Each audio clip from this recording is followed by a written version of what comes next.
July 17, 1996. A warm summer evening at JFK Airport, New York. Passengers boarded TWA Flight 800, bound for Paris. Students, families, travelers, all eager for their journey.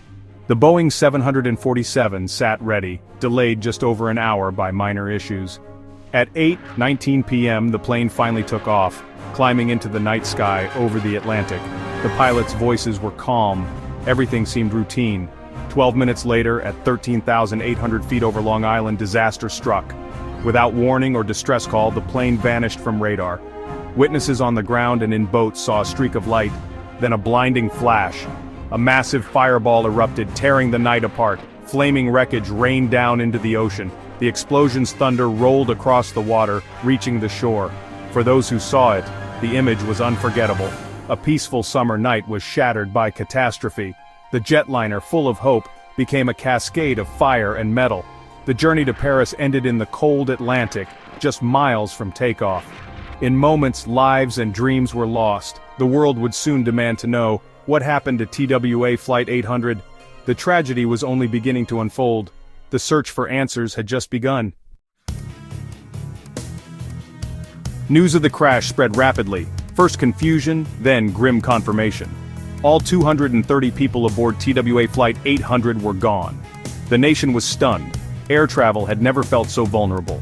Among the victims, 16 students and 5 chaperones from Montoursville, Pennsylvania, on a long-awaited trip to France. Their small town was plunged into mourning. The loss was deeply personal. Each passenger had a story, a family, a future.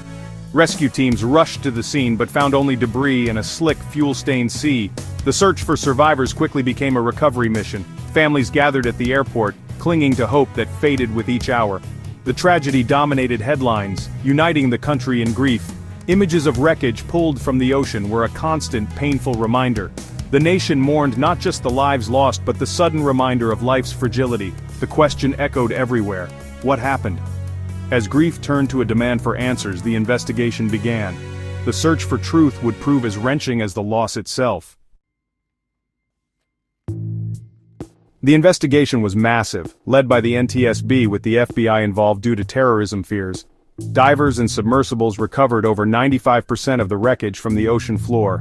In a Long Island hangar, investigators painstakingly reassembled the Boeing 747. The cockpit voice and flight data recorders cut off abruptly. No warning, no distress. The evidence pointed to a catastrophic event too sudden for any response. After 4 years, the NTSB concluded a spark ignited fuel vapors in the center wing tank, likely from faulty wiring. The explosion tore the plane apart mid-air. Bombs and missiles were ruled out by forensic evidence and damage patterns. The official story: a tragic mechanical failure, a hidden flaw in a trusted design. But for many, the explanation didn't match what witnesses saw. Doubt lingered, fueled by unanswered questions. The investigation closed, but controversy was just beginning. The search for the real cause was far from over. Hundreds along Long Island's coast reported seeing something strange that night. Over 200 eyewitnesses described a streak of light ascending toward the plane before the explosion. Many were trained observers: pilots, engineers, military personnel. They saw a point of light, like a firework, rising from the ocean in a zigzag pattern. Then a flash, then the fireball. To them, something rose to meet the plane. Then, it exploded. This contradicted the NTSB's theory of an internal explosion. The FBI interviewed witnesses, but their accounts were dismissed in the final report. The CIA produced an animation claiming the streak was the burning plane itself. Witnesses insisted the streak came first, from below, and caused the explosion. Their testimony was sidelined, fueling suspicion and doubt. The gap between official findings and eyewitness accounts would haunt the investigation for years. The eyewitness reports sparked the most persistent theory. TWA Flight 800 was shot down by a missile. Some believed it was a U.S. Navy missile, fired accidentally during a nearby military exercise. Navy warships were operating in the area, conducting training and missile tests. The theory: a missile locked onto the 747, and the government covered up the mistake. Others suspected a terrorist attack, possibly from a shoulder-fired missile launched from a boat. Both theories explained the streak of light and sudden explosion. The missile idea resonated with a public wary of official explanations. It became the central controversy, overshadowing the mechanical failure theory. The government denied it, but the shadow of doubt remained. The missile theory refused to fade, fueling debate and suspicion. The truth seemed more elusive than ever. The official investigation pointed to a fuel tank explosion, citing wreckage patterns and lack of missile evidence. No impact holes, no explosive residue, just a catastrophic internal blast.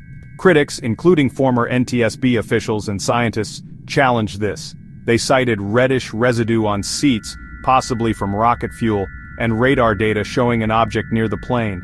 The CIA's animation claimed the plane climbed after the explosion, but many experts found this implausible. They argued a 747 missing its nose would lose control instantly. The debate became a battle of physics, evidence, and interpretation. The NTSB never identified the exact source of the spark. Critics asked, if the cause can't be proven, how can alternatives be ruled out? The lack of definitive answers left room for doubt. The truth remained contested, with no side able to claim total victory. The mystery deepened, and the controversy endured. TWA Flight 800's story was far from settled. The media shaped public perception from the start. Early coverage focused on possible terrorism or a missile, amplifying speculation. Eyewitnesses were given a platform, cementing the missile theory in the public mind. As the investigation progressed, mainstream outlets shifted to the official story, a tragic accident. The CIA's animation and government reports dominated headlines. Yet, alternative theories thrived online and in documentaries. Independent researchers and families used the internet to challenge the official narrative. Two realities emerged, one of closure, one of cover-up. The public was left to choose which story to believe. The media's divided coverage fueled confusion and doubt. The tragedy became a battleground of competing truths, where people looked for news shaped what they believed. The legacy of TWA Flight 800 was now as much about trust as tragedy. For the families, the official investigation's end was just the beginning. Many rejected the NTSB's conclusion, troubled by unanswered questions and dismissed evidence. They became advocates for a renewed investigation, forming groups and lobbying Congress. Some, like the family of Michelle Breistrauff, filed lawsuits and spoke out publicly. Their fight was about accountability, whether for a mechanical flaw or a missile. They demanded transparency and truth, refusing to let the case be closed. In 2013, families and former investigators petitioned the NTSB to reopen the case, citing new radar analysis. The petition was denied, but their determination never faded. Their quest kept the story alive, a testament to love and persistence. For them, closure was impossible without real answers. The families became the conscience of the tragedy. Their voices ensured the mystery would not be forgotten. The search for truth continues, driven by those who lost the most. Decades later, the mystery of TWA Flight 800 endures. Officially, it was a fuel tank explosion. Case closed, lessons learned. The tragedy led to new safety regulations and changes in aircraft design, yet doubt persists, fueled by eyewitness accounts and independent challenges. The story became a modern American myth, raising questions about government transparency. Competing narratives, mechanical failure or missile, both seem plausible. The human mind seeks meaning in chaos, and the missile theory offers a clear cause. Some questions may never be answered to everyone's satisfaction. The tragedy is etched in national memory, a symbol of uncertainty and loss. The falling fireball over the Atlantic revealed a deep divide between official truth and public belief. The mystery lives on, a haunting reminder that some stories never